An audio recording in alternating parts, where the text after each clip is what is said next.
Hi, it's a beautiful spring day here in the Champlain Valley, and we're out at Niquette Bay State Park, and we're here to look at signs of spring.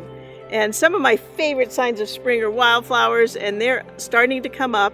It's April 14th, 2021, and I'm telling you that date because if you study phenology, if you study how things unfold through a season, which is what we're planning to do on this hike, it's good to know the exact date because those dates are changing. As the climate warms, we're finding that things are flowering early, trees are breaking bud earlier, amphibians are migrating earlier, and we just want to kind of keep track of what's going on in the natural world.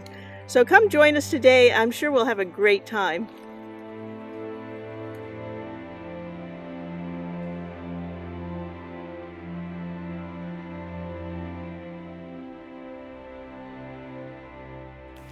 We're out here looking at spring ephemerals, and the word ephemeral means lasting only for a day. And of course, these woodland wildflowers last more than a day.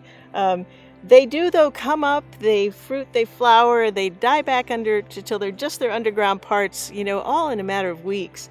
And this one, Hepatica, is a very early flowerer. All of these flowers have to have nutrients stored underground. They're all perennials because annuals just don't have a chance to pull this strategy off this early in the season. So this one, Hepatica, one of the reasons I like it, one of the things I like about it is its variable petal number. And you can see this one has, I believe it has 9 petals, and the technical term for them are tepals, just so you know. So their petals and sepals are indistinguishable. This one has 7 parts, or tepals, and this one has 6. So it's sort of fun to look around and notice this flower and how variable it is. Its leaf has 3 lobes, and that's why it's called Hepatica, because the leaf lobes look like liver. This is not a true spring ephemeral. These leaves do last through the summer. And here are the new ones coming up in this fuzzy, furry form. It's just a beautiful little woodland wildflower, and it comes in colors from white to pink to purple, and it's one of the earliest flowers to bloom in the Champlain Valley.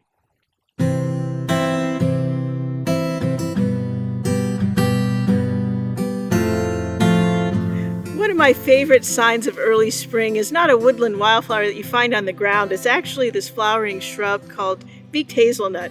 Very early on, it puts out these red styles and just this burst of color in the forest. And these are the female flowers. The male flowers are this catkin that's wind pollinated. So the wind blows the pollen around, fertilizes the female flowers, and then they, later in the season, will put on a nut that's covered by a husk that comes off it like a beak, and that's where the name Beaked Hazelnut comes from.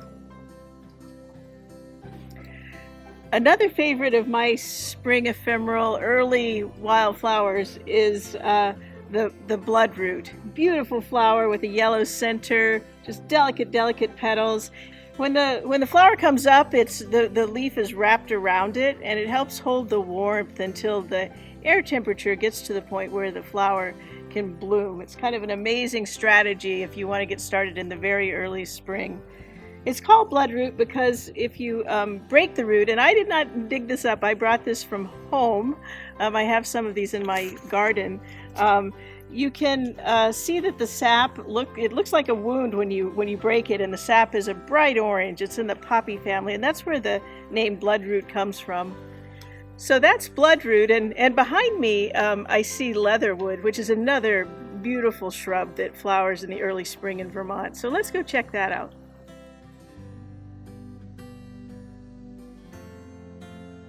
So we've found leatherwood. We set out to look for it. We knew it was up higher on the ridges, and here it is again, and it's one of my favorite shrubs.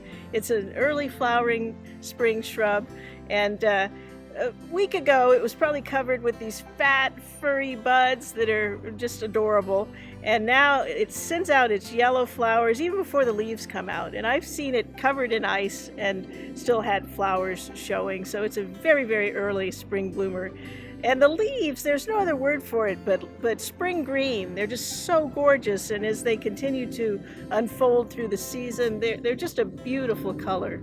It's called leatherwood because the wood is flexible, and also if you strip away the bark, I've been told historically that it was used for lacing and also maybe even to do things like tie fences together by farmers.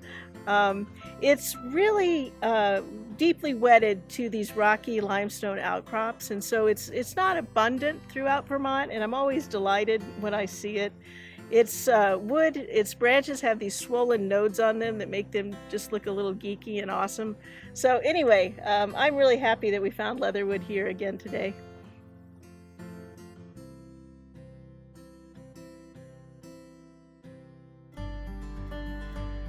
We found this patch of early blue or large blue cohosh is what its common name is, and I'm excited to see this flower as well. You can see it's just a beautiful color as it comes up.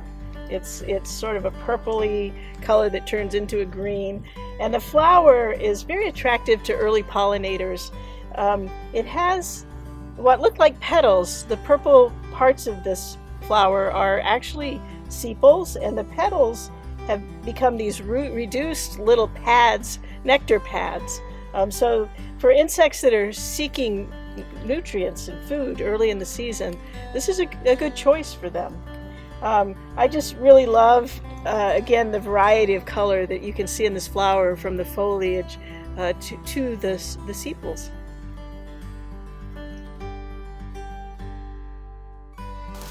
So as we were walking over to this beautiful patch of Dutchman's Breeches, we heard a barred owl calling off in the woods, and this is a time of year when the birds start to pair up and raise young, and it's just another exciting thing that's going on around us in the spring.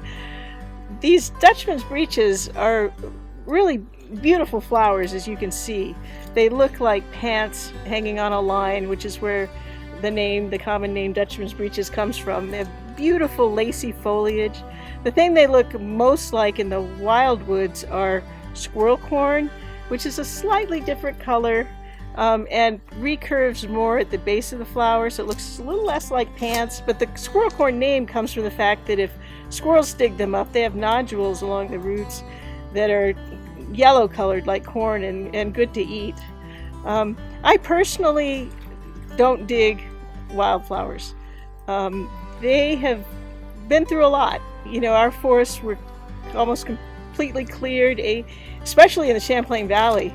80% of them were gone, and they're trying to make their way back into the landscape, and a lot of them are ant dispersed. So if an ant is the thing that carries your seed off and plants it, it may only go 6 feet. So if the wildflowers are lost from a woodland and the woodland comes back, it takes a while for them to get reestablished. And also, as we've been on this hike today, we've tried to stay on the trail. Sometimes we've gone off a little bit to get a really good flower, but I just think of not walking over these rocky outcrops and crushing the plants, especially given that Niquette Bay State Park is such a popular place for other people to visit.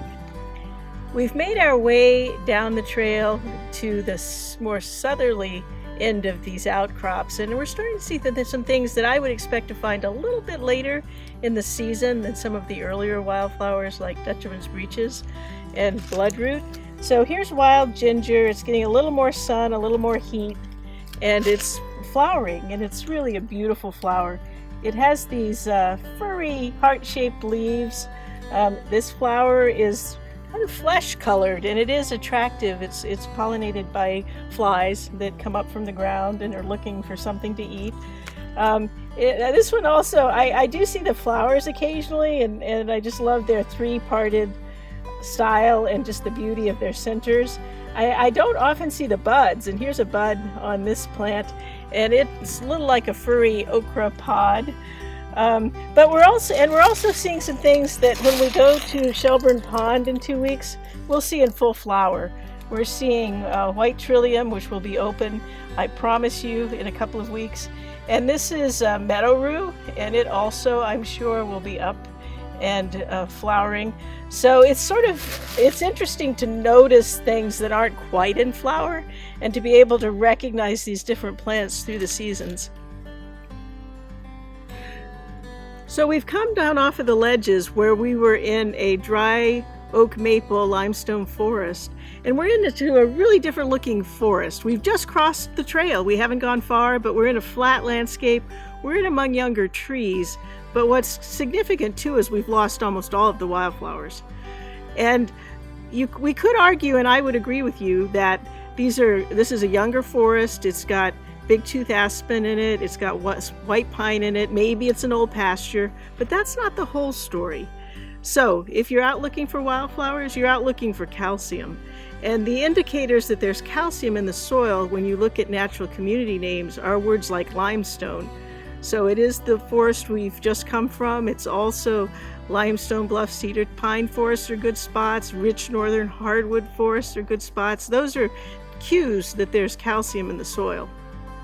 So in addition to looking for natural communities that indicate that they're rich, you can also look at bedrock itself, which is really the feature that causes this enrichment.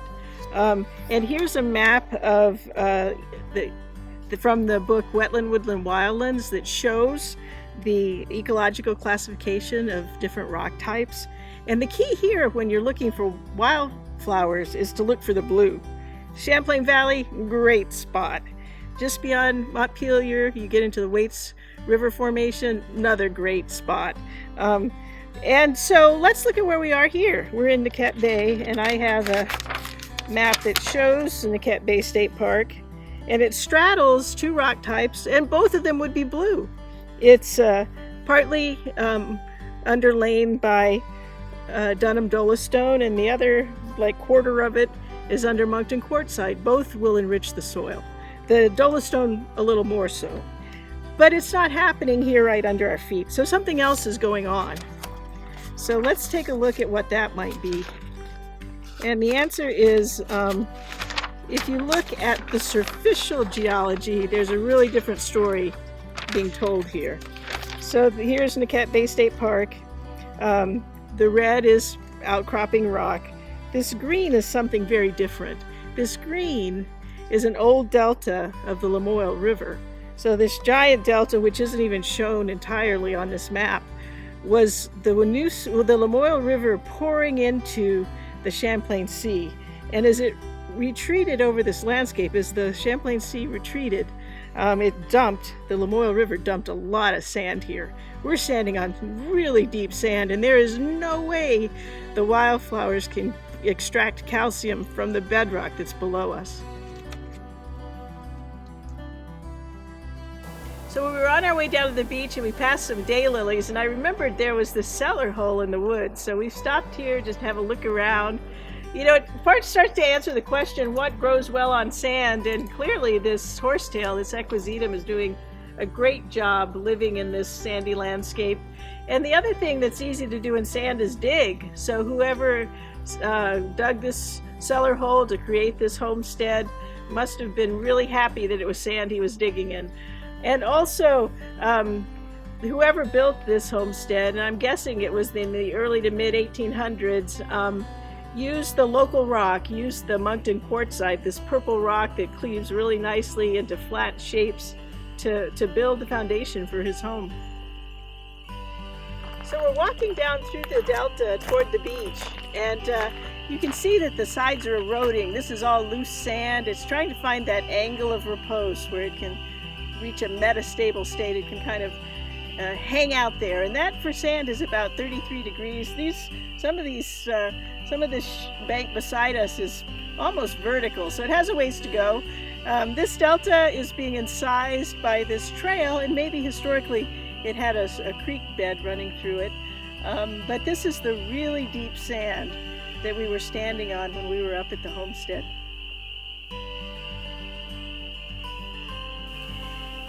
Thank you for joining us on the first part of our adventure to go out and look for signs of spring, which really for me means looking for spring wildflowers. And we found a lot of beautiful flowers here, the early bloodroot and hepatica. Naquette Bay is a great place to look for wildflowers.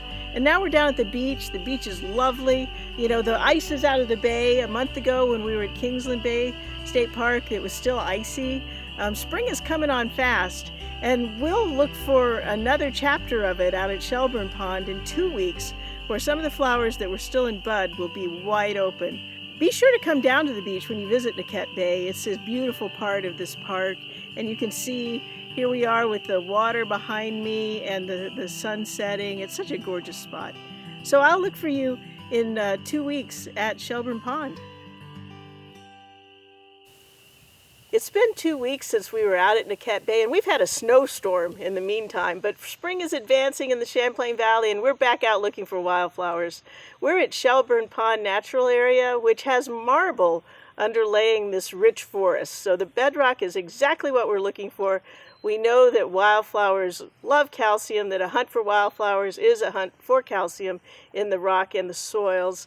We also know that we can advance the seasons on this site. So we looked at the very early flowers. We looked at the Hepatica, we looked at the bloodroot, we saw the beautiful leatherwood. Now we're looking for the ones that come on a little later, like this trout lily. And to find these and to maximize our chances, we're going to walk up the trail and over to these west-facing cliffs. So we're going to walk from the parking lot across through the trails and end up along these cliffs, these temperate calcareous cliffs that are facing west in this forest, because we know those flowers will be the furthest along in this season. So before we head over there, let's look at this trout lily. After a long winter, I am always delighted to see trout lilies in Vermont woods. They have the beautiful purple and green leaf that looks kind of like a mottled trout, and they bloom around the time that brookies are spawning in Vermont rivers. And so that's where the name comes from. One of the things that's really interesting about trout lily is their anthers. The pollen-bearing parts can be either a maroon or they can be a yellow. And both are beautiful. We have no idea why that happens, but it's just this variety that they have among themselves. Trout lilies take a long time to get established. They'll come up as a single leaf for many years, and then eventually they'll store up enough energy in their corm that they're able to flower. And so it's good to leave them in place. We are in a natural area, so you can't pick or dig them here anyway, but I like to leave them and enjoy them in the woods.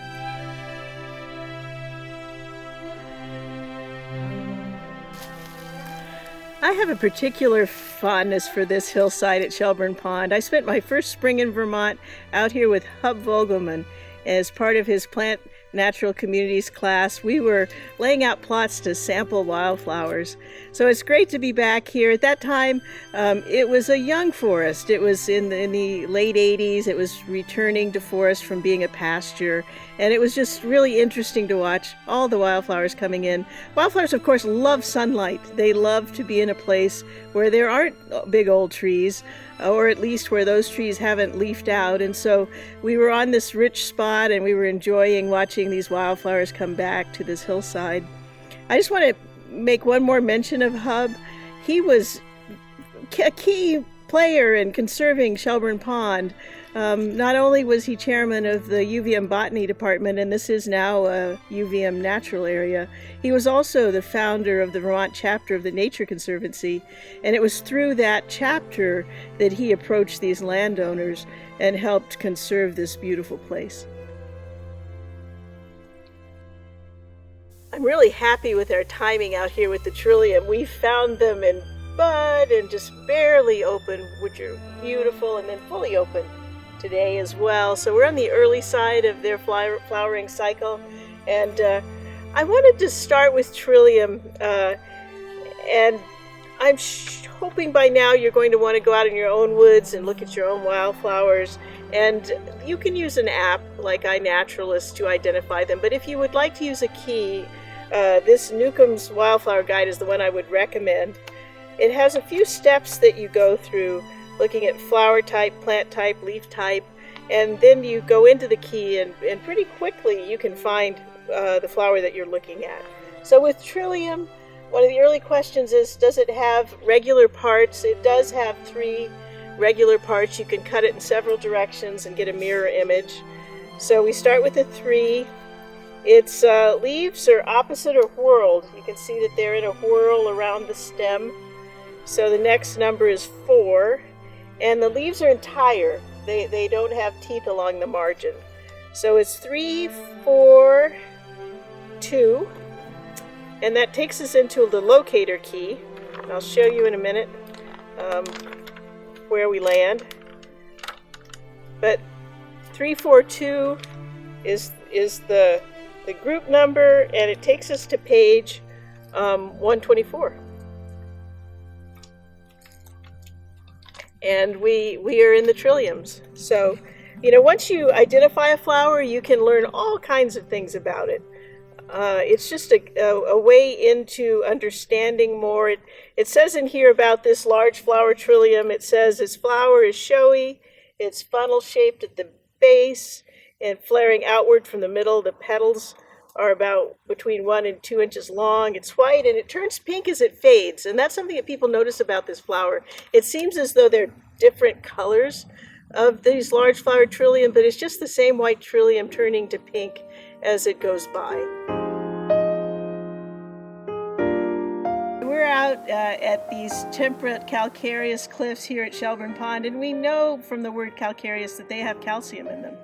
We also know because I looked at the Agency of Natural Resources Atlas, and all the bedrock types mapped around Shelburne Pond are either marbles, dolostone, or limestones. But we also know in a circular way that there's calcium here because the spring ephemerals are here. All plants need calcium, but spring ephemerals especially need them because they have to go through that burst of growth to put on their leaves, their flowers, and fruit, all before the trees leaf out. So calcium is an essential nutrient for them. It is used in photosynthesis. But let's say we didn't know what bedrock type this was and we wanted to test it in the field for calcium. We could drip hydrochloric acid on it, and if it fizzes, which this did, it tells us that it has CaCO3, calcium carbonate, in it. So the acid and the base combine to create a salt in water, and it also gives off carbon dioxide. But that calcium is released into the soils and becomes available for plants. And the next thing we'll do is we'll do a soil pH and see what that gives us, because I'm guessing this soil will be high on the pH scale.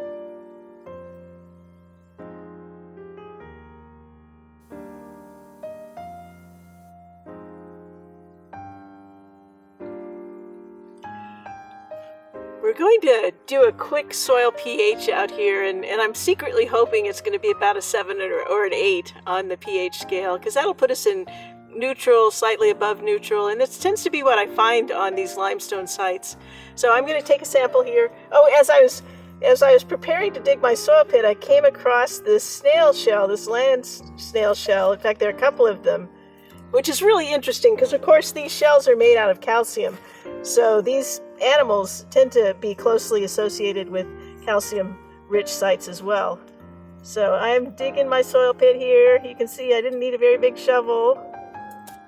I'm going to drop the reagent on it. This is my own personal way of doing it. There are many ways to do it, including the way they teach you to do it with the instructions, but I'm kind of making it up as I go. And it works for me. So I wet that soil down. I'm going to put a little bit of this special secret powder on it, and we'll see what we get. And I'm already liking what's happening here. I promise I didn't rig this soil test. But you can see how it's starting to turn a blue. It's definitely a 7 tending toward 8 on this color chart. I'm going to turn it around so you can see it better. I'd say that might even be an 8. So typical Vermont soils are more of a 5.5, 6, possibly a 6.5. They're down in this range. Bogs can be down in the 4 range. But these calcium-rich sites tend to be up right around neutral or even slightly alkaline. And that's what we're finding here today. So let's go look at some more flowers. I'm standing at the base of this beautiful sugar maple. And sugar maples are also a tree that is associated with rich woods. They do best in soils that are higher in pH. And right next to me is this meadow rue, and I'd like to show you its leaves. People think the leaves look a lot like columbine, and they do. They have little leaflets like little lily pads sort of out on a very purple stem, but the flowers look nothing like columbine. These are the female flowers. They have the stigmas. They just are sort of shooting out into the air. And then behind me is the male flower, and it has its anthers dangling down. We think that one may be partly that they may be wind pollinated. And when you have to bloom early in the spring, wind's a good dispersing agent, especially when there aren't very many pollinators present. And most of these spring ephemerals don't rely on nectar to attract pollinators. They use their pollen to attract pollinators because nectar is very expensive to make. And they're right on the edge here trying to leaf out flower and fruit before the trees come into leaf. It's kind of a race for them. So the other thing they think that many of these spring ephemerals do is form mycorrhizal associations, so they can kind of network their roots out into the deeper forest, and they may exchange calcium even with trees like the sugar maple. So there's all kinds of strategies for surviving on this early edge of spring.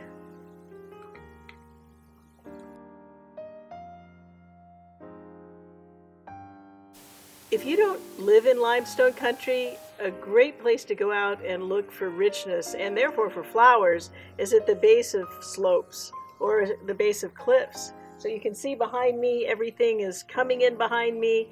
The water's running through these rocks and moving nutrients down slope. And so we're sitting in a really good spot for wildflowers. The plant that I want to draw your attention to here, though, is this plant growing up in the cracks of the rock. This is the same Dutchman's Breeches that we encountered at Nequette Bay. You can see it's on its last legs flower-wise. It has one little blossom hanging on. Those nectar spurs on that blossom are designed for the tongue of a queen bumblebee, so she can get nectar out of this flower when many others can't. And while she's doing that, she'll get pollen on her head and she can move that to another flower. But now it's turning its strategy toward how to get those seeds dispersed. You don't want the little plants growing up right next to the adult plants. You'd like them a little further away, and that's what Dutchman's Breeches does, is it attracts ants. So it has these little seed pods full of seeds, but on each of those seeds it has a fatty packet of nutritious stuff that is offering the ant, and the ant will take that iliosome and it will go back into its anthill. They'll eat the iliosome and leave the seed, and then the seed can germinate in this beautifully microhabit, air-controlled, fertilized spot where the ants are living. And next spring, perhaps with the best of luck, Dutchman's Breeches will grow there. So the sun is starting to set, and we've covered a lot of the charismatic, larger spring ephemerals, but I wanted to point this one out to you, this early flower. It's called longspur violet, and the violets, when you tackle the violets, you're really going to get into keying in a deeper way. But this one's easy to learn. It has this long spur coming off the back of it. It's this beautiful lavender color with these dark purple ray guidelines in them, and it is associated with really rich sites. So this is a good one to start with, and then you can branch out to other ones. This little flower is called wild oats, and it's in the lily family. It has a showier, larger cousin called large flower bellwort that's also beautiful, but these delicate flowers come on this time of year, and I'm always happy to see them.